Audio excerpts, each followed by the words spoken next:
58 goddamn seconds of goddamn logos, followed by nearly 2 minutes of black screen opening credits. Look, I am never gonna hate a film directed by a guy named Bong, okay? On this day, July 1st, 2014. Also cleverly disguised narration. Reading. Go on. Oh, look out. Looks like we have a Captain America in our midst. Violinist. Stand up. Come forward. Wow, this is a crazy number of violinists to still be alive amongst the tiny back-of-the-train population. Sit down. Wow, role reversal in less than 2 minutes out of the first incident. What's the lesson for the viewer here? That both these assholes are stubborn, unpredictable dicks? Or that everyone has a rebellion breaking point? Okay, so they're looking for the protein block that has the secret message in it. But how do they know which one has it? How's it marked? And isn't it lucky this kid didn't bite into it and swallow the capsule before they got here? Also, how many kids have swallowed the secret message before they got here? Octavia Spencer shows up and you're like, she's slumming! But then later, after you realize the movie is awesome, you're like, oh, she was reverse slumming and I'm a dick. Entire movie will gloss over how this train is able to operate with frozen track conditions. Discount still alive, John? Holy sh**. Go, Davey, go! I don't understand why Tanya didn't simply tell her kid to crawl back to the sleeping quarters way before this. There are no guards behind all these parents, so a kid could easily crawl his way back without being seen. Guy who played a hero literally frozen in ice for several years, and a different hero whose powers were based on fire, the opposite of ice, and who appeared in films titled The Iceman, Playing It Cool, and Winter Soldier, will now grimace while watching snow and ice torture. And I'm positive this means something. I just don't know what. But I'm sending that. They give her 7 minutes for a speech to tell them they already know, which is a long damn time, but apparently the length of the speech is directly proportional to the amount of time it takes to freeze this dude's arm off. I belong on the head. You belong on the foot. Yes? So it is. I defy you to prove to me that Tilda Swinton isn't going for a Michael Caine impression here. I simply refuse to believe otherwise. Well, we have 42 seconds left. By my count, you have nearly 5 more minutes, but I can see how you'd think you spoke longer than that. I mean, I was wondering when you'd shut up. You remember what Mason said? She said, put down that useless gun. Yeah, why did she say that anyway? Kind of amazing such an important aspect of your illusion of control is given away with such a careless slip of the tongue. They used up all their bullets 4 years ago in the last revolt. How come you guys didn't figure this out long before this? 4 years is a super long time where you've studied these people, picked up on careless things they say, and so on, to only now figure out they ran out of bullets. They've got no bullets! Come on, this is like a boss with an easily exploitable weak point. Every time he's at the apex of his swing, you launch into his ass. But these guys are going to pretend like this is something difficult to get through for suspense's sake. Open it. Necessary orders. Ma'am, are you listening? Convenient babblefish technology just happens to be on the train in the prisoner section. A minute ago, Mason scolded her interpreters because she didn't have time for them to translate her speech. But they have these convenient things for the prison section. She's an addict too? Whoa, dude, hold off on the labels. You need his help. So the protein blocks are made of icky bugs, but I'd like to think Curtis is getting sick from all the CGI. Water supply section. Yeah, it's just a few cars up. If we take it, we have the upper hand? We don't even have to go to the very front. These asshats were planning a revolt any day now, and they had no idea where they should go? They just learned about the water car and its location? This dude sending notes is a f***er for not mentioning that earlier. And yes, I know who's sending the notes, but these guys should at this point be questioning the note writer's authenticity, since he just whammied them with super important information at the last minute.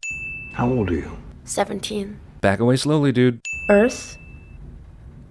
What was it like?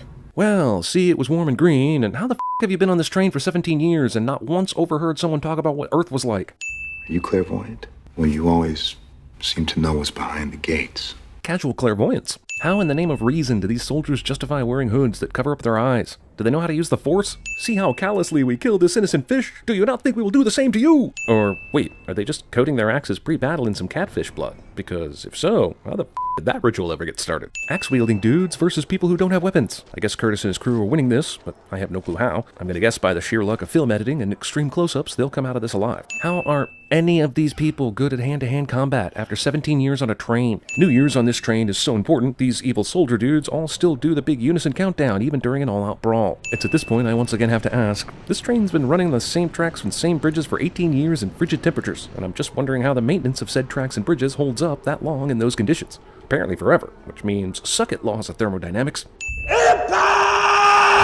Here's yet another reason why this train could not stay in motion for 18 years in a row. Also, this almost has to be something that happens more often than it does. Yet it rears its ugly head during the fight scene because, honestly, that fight scene was getting pretty tiresome anyway. Also, literal visual roll credits. This train goes far off the tracks and somehow does not derail. Why are they not killing people? The United Nations isn't going to impose sanctions if you commit war crimes in this situation. Carve these motherfuckers up. There's a tunnel right after Katarina Bridge. Yeah, maybe you should have attacked all these fools while Mason was talking, huh? Movie turns into a night vision Castle Wolfenstein of some sort. This asshole here chops his own dude. This is why you don't fight in pitch darkness. Somehow, this supremely lopsided fight will still end up with enough troops on both sides for the battle to continue, somehow.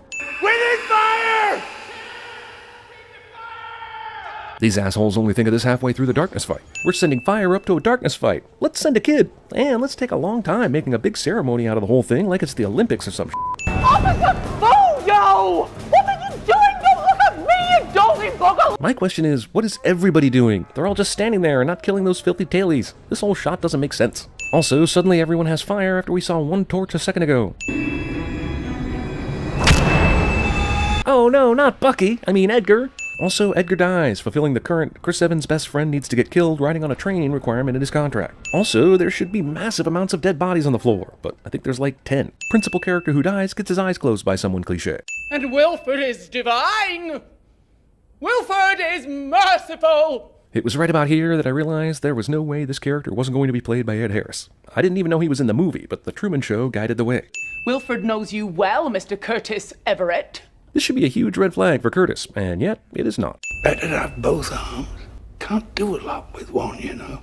Tell that to Jim Abbott, dickhead. Jeez, how many takes did this require to get right? Is this entire train car devoted to peach oranges? And is that Bilbo? If you only have sushi twice a year, how does this guy keep his skills sharp? Is he making sushi the other 10 months but not letting anyone eat it because it's practice sushi? Or is he such a master he can literally go 6 months between platings and still execute a perfect 10 sushi plate? You eat this. I carried it this whole way through many battles, and yet it's still completely intact. This kid saw the other 2 kids get taken through this car, which probably means these kids are in this car at all hours of the day, because if I recall, Andrew's punishment for trying to hide his kid took place at night. So the real nightmare is these kids are in school 24 hours a day, and on holidays since it's New Year's Day and all.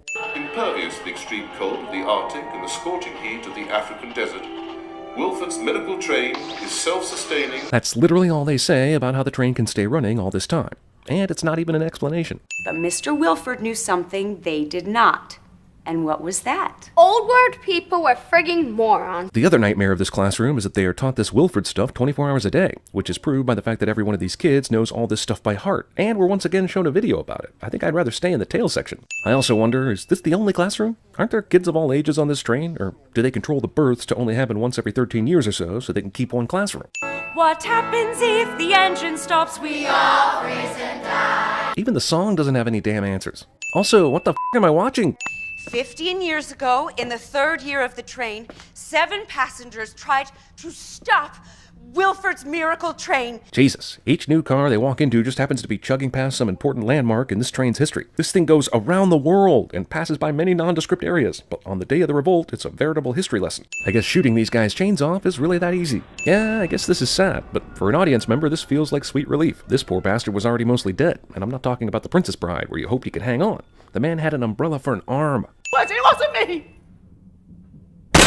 First act of this leader and supposed hero's regime? Murder the shit out of someone. I feel like this train should be running into a lot more snowdrifts than it is. The director said, let's have an entire stateroom car devoted to a creepy dude peeling an apple. It'll make the front of the train citizens look even more like assholes. Ah, dentist's office. I bet his ass is busy as considering he's the only dentist and Does this train also have a doctor, a shrink, an optometrist, a urologist?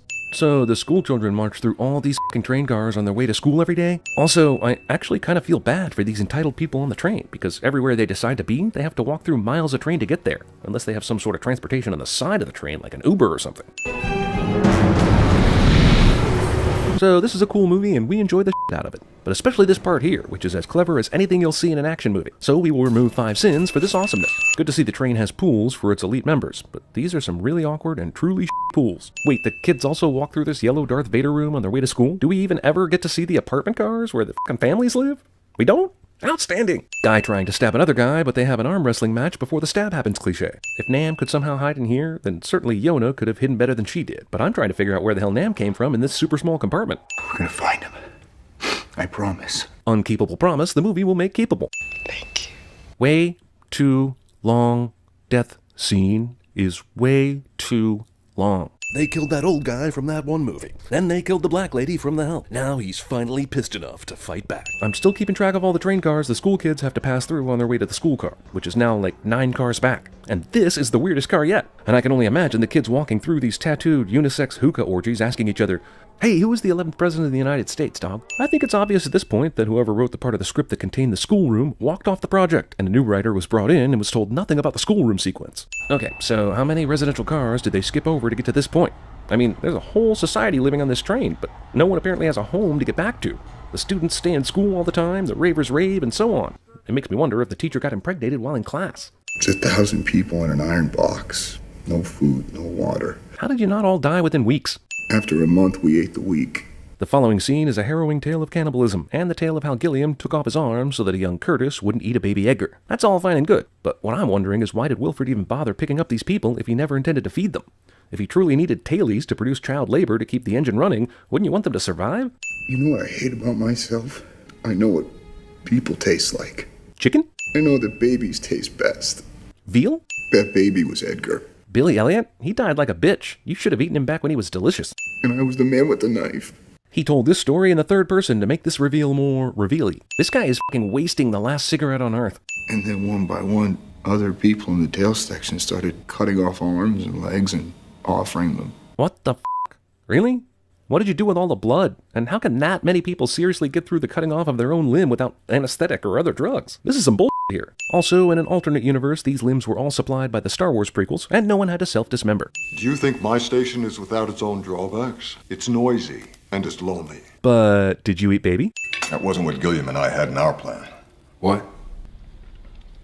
No, don't tell me you didn't know. Yeah, it was so freaking obvious. The way Gilliam kept helping and planning stuff out for the rebels. He was clearly working with Wilfred.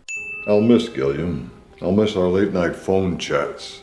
He could go on for hours, all with only one arm. What does the number of arms someone has have anything to do with their ability to talk for a long time? This guy has a knife stuck in his belly. He's been bleeding out. Unless you tell me he's a cyborg, he should pretty well be dead. Well, good thing Yona woke Nam up before this guy came in for the attack. By the way, where was her clairvoyance during this scene? Okay, ominous army here, but this is a classic bottleneck, and even these two people should be able to handle this army one at a time. I mean, as Gilliam well understood, we need to maintain a proper balance of anxiety and fear. This whole scene here at the end is so reminiscent of the Architect Neo scene from The Matrix Reloaded that I wonder if they took the script and simply changed character names and swapped Matrix for Train.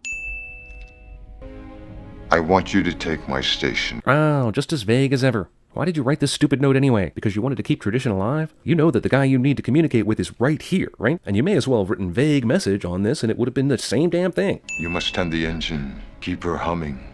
But I know nothing about engines, and you've taught me nothing. Look at them. That's how people are. Crazy guy justifies his actions because humans are awful cliche.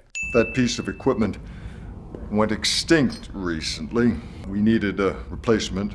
Thank goodness the tail section manufactures a steady supply of kids. So now the truth comes out about why they needed the people in the tail section. It had nothing to do with balancing a closed ecosystem. They needed kids to run the engine. Problem is, Wilfred says the engine problem only happened recently. Is recently 18 years ago? Because how did you know you needed a small child to keep this running way back then? Matchbook climactically only has one match left. By the way, when did all these angry rave people suddenly decide to stop trying to get across the bridge to kill Nam? They were pretty pointless. Thankfully, this climax happened in the Himalayas for optimal survival chances. Yona and Timmy survived this. So there's hope for humanity after all.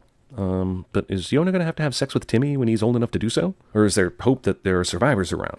The polar bear might be a clue that humans might have survived too, but let's say they are the last two people on Earth. We have that whole Noah's Ark argument again, and I'd rather not think about that.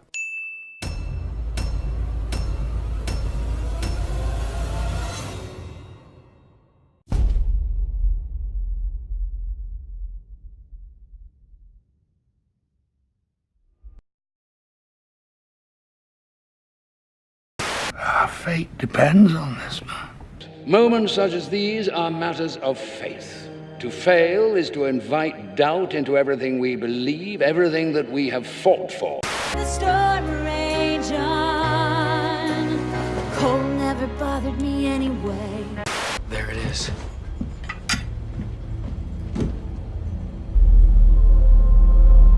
It's huge. That's incredible. Do I look like a cop?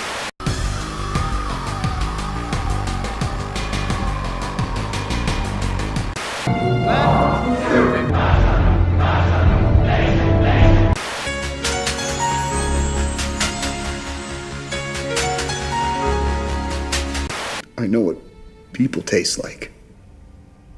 Silent breed is people! I've been watching you your whole life. I was watching when you were born, watching when you took your first step.